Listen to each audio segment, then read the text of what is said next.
Hello everyone and welcome to my channel. My name is Crown and today we are going to have some more stories that I hope that you will enjoy. But before we start, it would be so much appreciated if you would subscribe to the channel, like the video if you enjoyed it, and maybe leave a comment down below.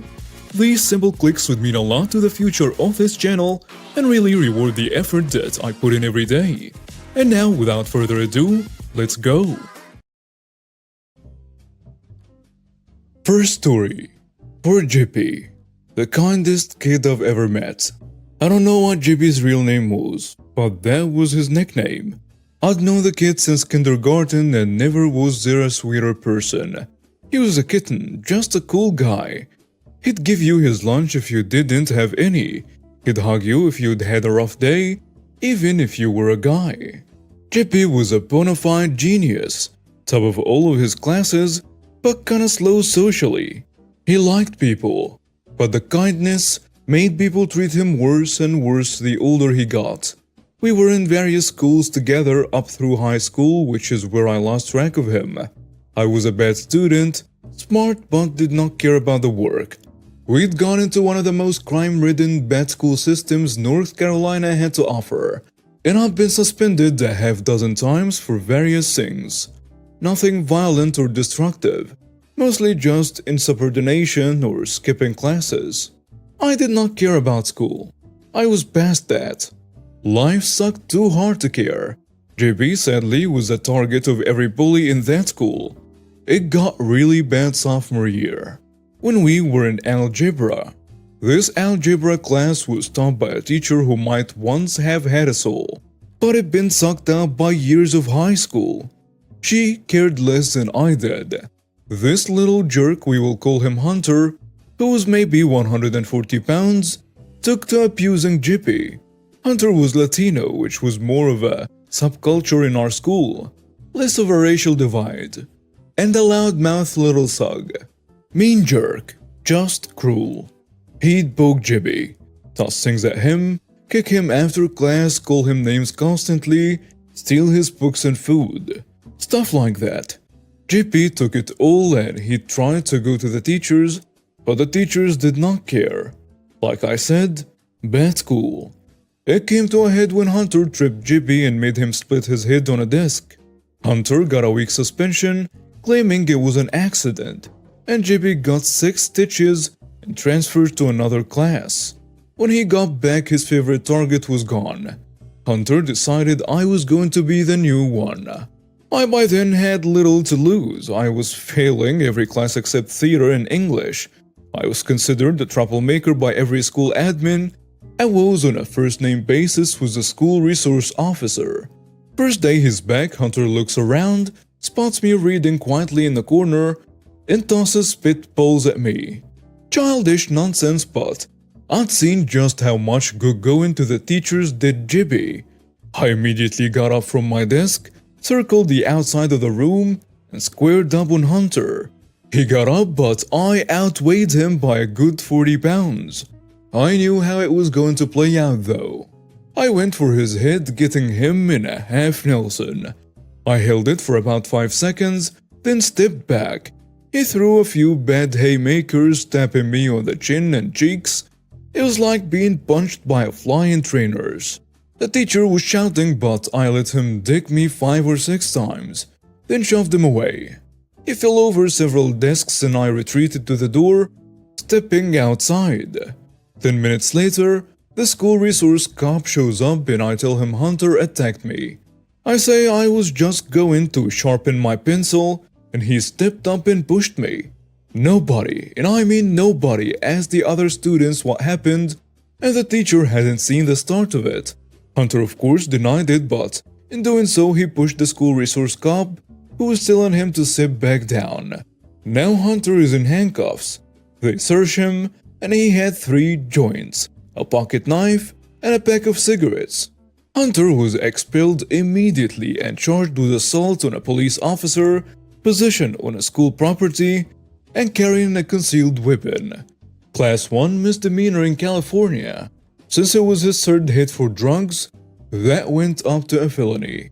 I got a 2-day suspension to add to my long list. But frankly, definitely worth it.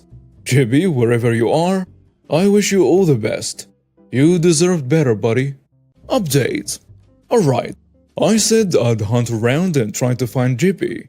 My mom, as it turned out, had my old yearbook from high school for my freshman year, and I remembered he was really into theater.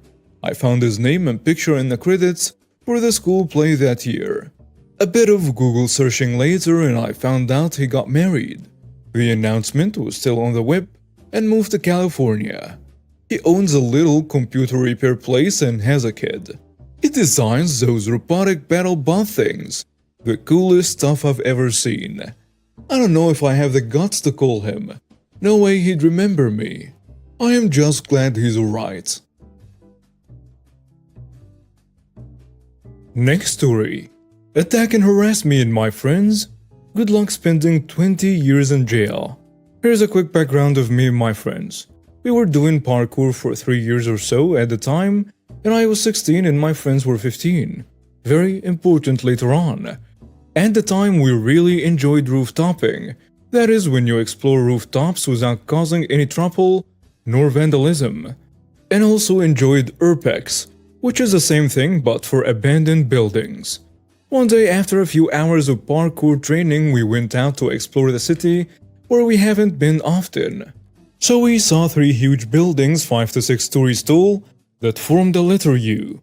It was a Sunday, so not much was going on at the time, so we thought it wouldn't go bad.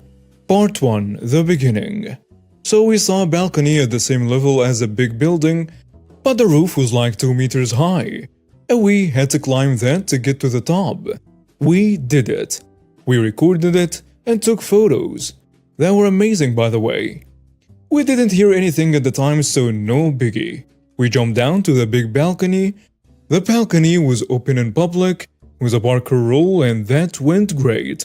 We were going down to the smaller rooftop where still there was nothing really going on. We climbed the smaller building and saw a very cool parkour spot at the top, so we did some big kicks and tried aerials. Some free running tricks. Everything was going great so far. Part 2. The confrontation. We have been vlogging and recording our stuff the whole time. Quick notice for the future.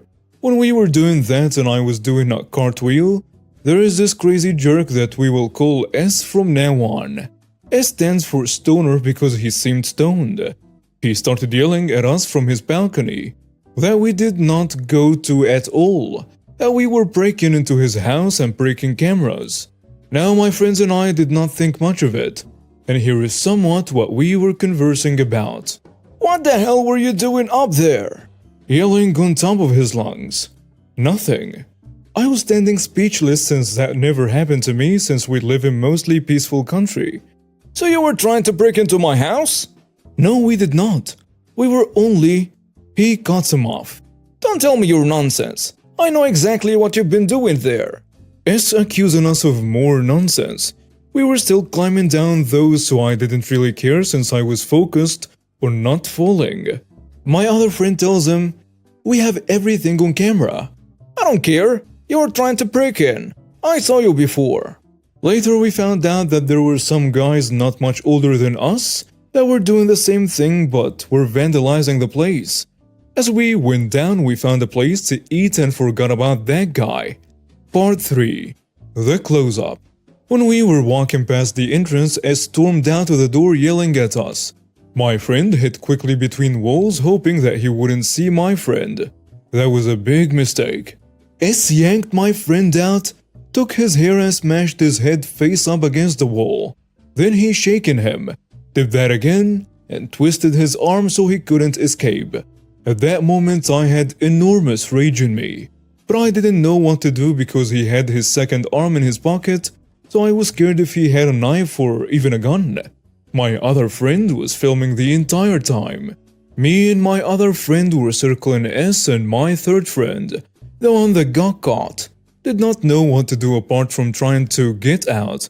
After 5 to 10 minutes of him screaming into my friend's ears and at us and shoving my first friend against the wall, S finally let go or just couldn't hold my friend that the whole time was trying to get away. The time I was getting closer to S, while he was holding my friend, he was getting louder. Part 4. First call. We ran for around 100 to 300 meters, pure 120% sprint in hopes that he is not following us. My friend called child support to ask what to do, and the lady said to call parents and police. So we did. While waiting for the police to show up, there was a train station half a block away from the buildings. We went towards the station, thinking the guy did not care anymore, which we were wrong.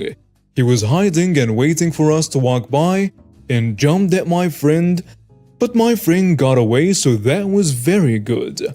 You're a freaking psycho. Shut the heck up. You're trying to steal my stuff. Get away from us. And you have been trying to break my freaking cameras for a week. No, we did not. Quit it already. Shut up. I'm calling the cops on you. Good, because we called them first. When we ran a bit to get further away, S ran back to the entrance, and there was a white security-looking car that was driving fairly fast and parked on the curb. He saw the incident and asked us about it. We showed him the GoPro videos, and when we were done, he sped off into a U-turn and drove very quickly behind the big buildings. As he tried to catch us again, we went to the same place, where we ran away and waited for around 30 minutes, listening for a police siren on code 3. Lights and sirens in police code. Part 5. The unbelievable part. What happened next I'm still speechless about. We were going towards the station, and as we were going at the bottom of the stair, S leaped at my second friend. I was leading and I didn't know what was going on. S tried to choke my friend, but didn't get a good grab of him, and we started running while I felt a huge pain in my left upper arm, the triceps area. He grabbed me and yanked me back. I was training soccer for 5 years in a defensive position, so my acceleration was quick. Then as I started to break free, he grabbed me by my shirt and jacket that he tore apart. My friends yelled for help at the top of their lungs. And finally, a tall man that worked at a construction site, was very muscular and was around 195 centimeters tall, 6'3". I went close to S and was telling him to let go. Me and S were around 180 centimeters, 5'9". S let go and the police came. They did not check the identity apart from a yellow card. A card was a name, your doctor, CPR number, and address. Part 6. The Sweet Revenge. So after the whole incident, we went to the hospital to check up on us and fill out a health report. So my friend got hip bruises and a sore arm. And I had a very red left arm with 4 red dots that were his fingers. It turned out that my friend had a blackout for a second or two. Keep in mind that we went to the hospital at 10 p.m. After we were done and I was home, it was 2 a.m. We filed a police report at Copenhagen main police station. We were interviewed and later, about approximately 2 weeks, S was charged with child abuse. In my country, when you're 15, you're a child, and when you're 16, you're treated like an adult. And also was charged with assault and illegal detainment. After that, we also heard that when police knocked on the door and asked to step in, they found out that he was dealing with a very unclean and unhealthy drug, and so he got 20 years in jail for the felonies named above and the drug dealing. What we learned, it happened 6 months ago, and we have not touched the rooftop since. I am so happy that he's behind bars because that was what he deserved. Next story. Hardware store makes an example of theft.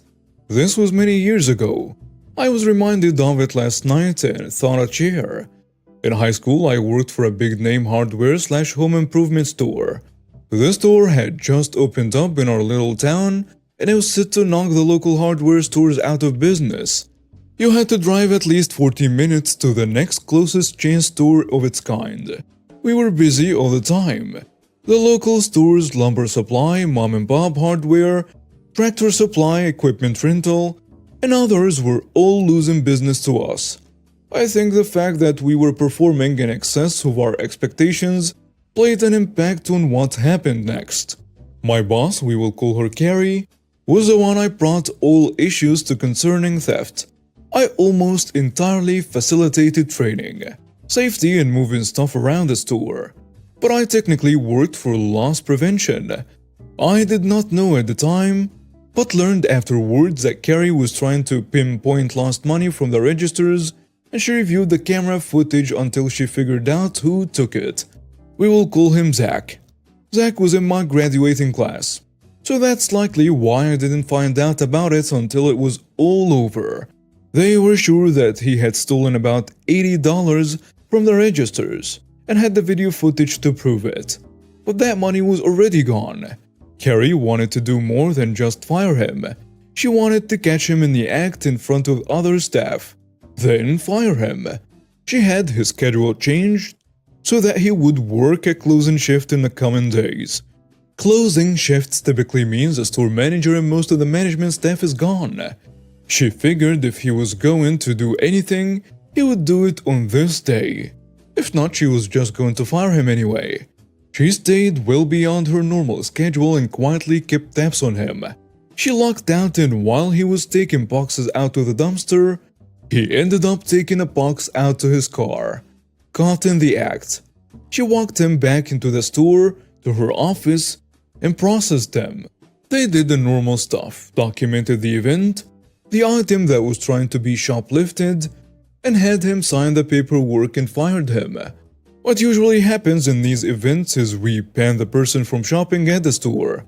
We put their information in the system and tell them to not come back. But in this instance, given the MSRP of the equipment he tried to steal, and the $80 he was going to get fired for anyways, that brought the total just over $500, which was just enough to be a felony theft. They involved the police and took him to court. Since he signed off on the theft and was caught by the loss prevention manager on the day it happened, there was not much defense for him.